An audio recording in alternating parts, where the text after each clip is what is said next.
അസ്സലാമു അലൈക്കും വറഹ്മത്തുള്ളാഹി വബറകാതുഹു. ബിസ്മില്ലാഹിർ റഹ്മാനിർ റഹീം. അൽഹംദുലില്ലാഹി റബ്ബിൽ ആലമീൻ. ഒരുപാട് ആളുകൾ എന്നോട് ചോദിച്ചിട്ടുള്ള ഒരു സംശയമാണ് അനന്തരാവകാശ നിയമങ്ങൾ, അഥവാ ഇസ്ലാമിൽ ആർക്കൊക്കെ എന്തൊക്കെ സ്വത്ത് നൽകണം എന്നതിൽ കൃത്യമായ ഒരു നടപടിയും തീരുമാനവും ക്രമമൊക്കെ ഉണ്ടല്ലോ. അപ്പോൾ ആ ക്രമം തെറ്റിച്ചുകൊണ്ട് ആർക്കെങ്കിലും ഒക്കെ കൂടുതൽ കൊടുത്തു കഴിഞ്ഞാൽ എന്താണ് അതിൻ്റെ അവസ്ഥ? അങ്ങനെ കൊടുക്കാൻ പറ്റുമോ? അല്ലെങ്കിൽ ഓരോരുത്തർക്കും നിശ്ചിത ഓഹരി ഇസ്ലാം നിശ്ചയിച്ചിട്ടുണ്ട്, അല്ലെ? ഓഹരി നിശ്ചയിച്ചിട്ടുണ്ട്. അപ്പോൾ ആ ഓഹരിയെ പിന്തുടരാതെ നമുക്ക് തുല്യമായി വീതിക്കാൻ പറ്റുമോ ഇല്ല എന്നുള്ളതൊക്കെ ചോദിക്കുന്നുണ്ട്.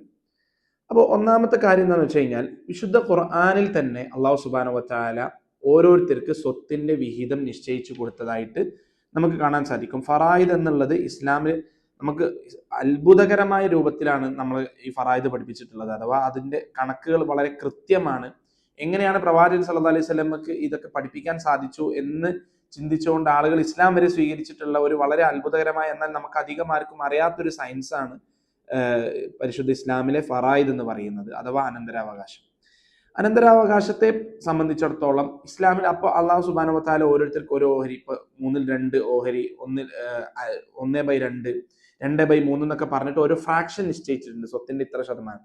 അപ്പോൾ അതിൽ അസലുകാരുണ്ട്, അതുപോലെ തന്നെ നിർബന്ധമായും കിട്ടുന്ന ആളുകളുണ്ട്, നിർബന്ധമല്ലാതെ അല്ലെങ്കിൽ ഇവർക്ക് ലഭിക്കാൻ ആളുകളില്ല എന്നുണ്ടെങ്കിൽ ലഭിക്കുന്ന മറ്റുള്ള ആളുകളൊക്കെ ഉണ്ട്. അപ്പോൾ അതുപോലെ തന്നെ സ്ത്രീകൾക്ക് പുരുഷന്മാർക്ക് ലഭിക്കുന്നതിൻ്റെ പകുതിയെ ലഭിക്കുന്നുള്ളൂ. അതിൻ്റെതായ കാരണങ്ങളുമുണ്ട്. ആ കാര്യങ്ങളിലേക്കല്ല നമ്മൾ ചർച്ച പോകുന്നത്. അപ്പോൾ നിശ്ചിതമായ ഓഹരി ഉള്ള സ്ഥിതിക്ക് എല്ലാവർക്കും ഒരു അവകാശമുണ്ട്. ആ അവകാശം എന്നുള്ളത് അള്ളാഹു സുബ്ഹാനഹു വ തആല നിശ്ചയിച്ചിട്ടുള്ള അവകാശമാണ്. ആ അവകാശം തടയാൻ ആർക്കും തന്നെ സാധിക്കൂല. അത് ചെയ്യുന്നത് ഗുരുതരമായ തെറ്റാണ്. അള്ളാഹു സുബ്ഹാനഹു വ തആല ഒരാൾ മരണപ്പെട്ടു കഴിഞ്ഞാൽ അയാളുടെ കുടുംബത്തിലുള്ള ഇന്ന ആളുകൾക്കെല്ലാം ഇന്ന ഓഹരിയാണ് നിങ്ങൾ സ്വത്ത് കൊടുക്കേണ്ടതുണ്ട് എന്ന് പറഞ്ഞു കഴിഞ്ഞാൽ അതിനെ തടയാൻ ഒരാൾക്കും സാധിക്കൂല എന്നുള്ളത് നമ്മൾ ഒന്നാമതായി മനസ്സിലാക്കുക. ഇനി ലഭിച്ച ഒരാള് അല്ലെങ്കിൽ ഒരാൾക്ക് ഹക്ക് ലഭിക്കുന്നുണ്ട്, ആ ലഭിച്ച ഹക്ക് അയാൾ മറ്റൊരാൾക്ക് വിട്ടുകൊടുക്കുകയാണെന്നുണ്ടെങ്കിൽ അതിന് യാതൊരുവിധ തടസ്സവും ഇല്ല. ഇപ്പോൾ നമ്മൾ കുടുംബത്തിൽ വിടുക, ഇപ്പൊ എനിക്ക് ഒരു സ്വത്ത് ലഭിച്ചു കഴിഞ്ഞാൽ ആ സ്വത്ത് ഞാൻ വെറുതെ എത്തിങ്ങാനൊക്കെ എഴുതി കൊടുത്തു കഴിഞ്ഞാലും അത് എൻ്റെ ഇഷ്ടമാണ്. ഞാനത് എങ്ങനെ ചെലവാക്കണം, ആർക്ക് കൊടുക്കണം എന്നുള്ളത് തീർത്തും എൻ്റെ ഇഷ്ടമാണ്.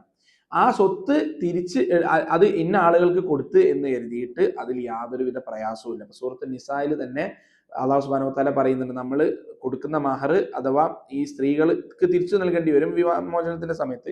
അവർ ആ മഹറിൽ നിന്ന് നമുക്ക് തിരിച്ചു നൽകുകയാണെങ്കിൽ, നമുക്ക് അവർ സന്തോഷപൂർവ്വം തരികയാണെന്നുണ്ടെങ്കിൽ അത് നമുക്ക് സ്വീകരിക്കാവുന്നതാണ് എന്നുള്ളതാണ്.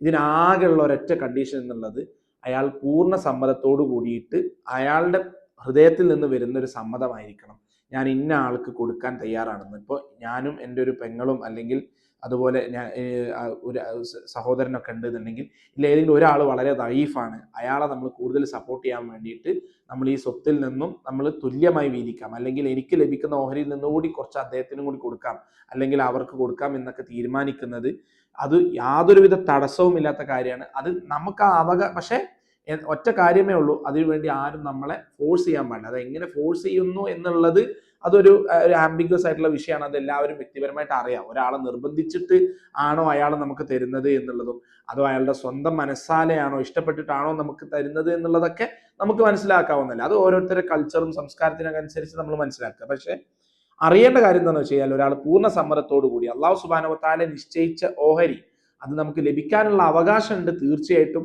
പക്ഷെ ആ അവകാശം വിട്ടുകൊടുക്കാനുള്ള അവകാശവും നമുക്കുണ്ട്. അഥവാ നമുക്ക് ലഭിക്കുന്ന പണം എന്നുള്ളത് അത് എത്രയാണോ നമുക്ക് മറ്റുള്ളവർക്ക് കൊടുക്കാൻ നമുക്ക് തോന്നുന്നത് അത് നമുക്ക് വിട്ടു നൽകാം. അതിനി ഒന്നും മേടിച്ചിട്ടില്ലെങ്കിൽ പോലും അതിന് യാതൊരുവിധ തടസ്സവും ഇല്ല.